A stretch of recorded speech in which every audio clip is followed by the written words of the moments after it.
ज़हर ज़िंदगी ड्रामे जी तव्हांखे कहाणी ॿुधाईंदा हलूं दोस्तों, जेका नेक्स्ट एपिसोड अचण वारी आहे, यानी ॿ ॾींहं खां पोइ ज़हर ज़िंदगी ड्रामे जी जेका किस्त अचण वारी आहे, छा उन में ओठो हाणे अॻिते छा क़दम खणंदो। हाणे जेका रबन ऐं वारिस विया आहिनि हाकिम ख़ान जे ॻोठ ते हमिलो करण लाइ, इहे कामयाबु थी ईंदा या रस्ते में मोटी ईंदा, छा उते नुक़सानु करे ईंदा, जहिड़ो वधी वेंदो।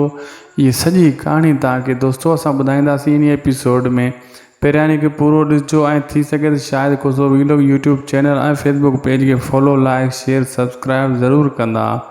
कलर किस्त में असां तव्हांखे ॿुधायोसीं त ओठो जेको ॻोठ ॾांहुं टुपी आयो आहे, इहो शैतानी कंदो, ॿिन्ही धुरनि खे विड़ाईंदो, फायरिंग कंदो। उअं ई थियो, तव्हां ॾिठो 2-3 माण्हू ओठे ज़ख़्मी करे विधा। असां तव्हांखे क्लियर कट टियों किस्त में यको ॿुधाईंदा था अचूं त ओठो इहो कमु कंदो के काफ़ी माण्हू वरी कमेंट करनि पिया, तव्हां कूड़ था आणो। ॾिठो तव्हां पंहिंजे अखियुनि सां, देरि सही भली कमु त थियो न।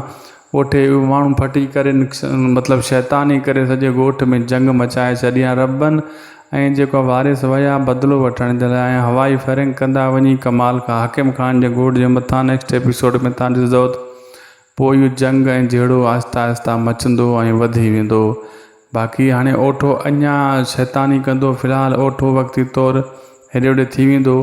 बहरहाल पेरू वारा भउ खां कंहिंखे ॿुधाईंदा बि कोन त ओठो हिते रहिया लाइ कमु सॼा ओठो थो करे।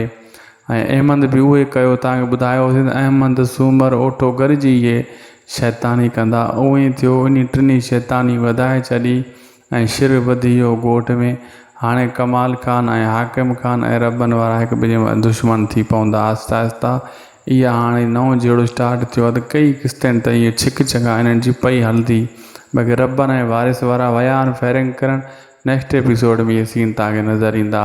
असांखे ॾींदा इजाज़त, मिलंदासीं असां तव्हां सां नेक्स्ट वीडियो में। ख़ुदा हाफ़िज़।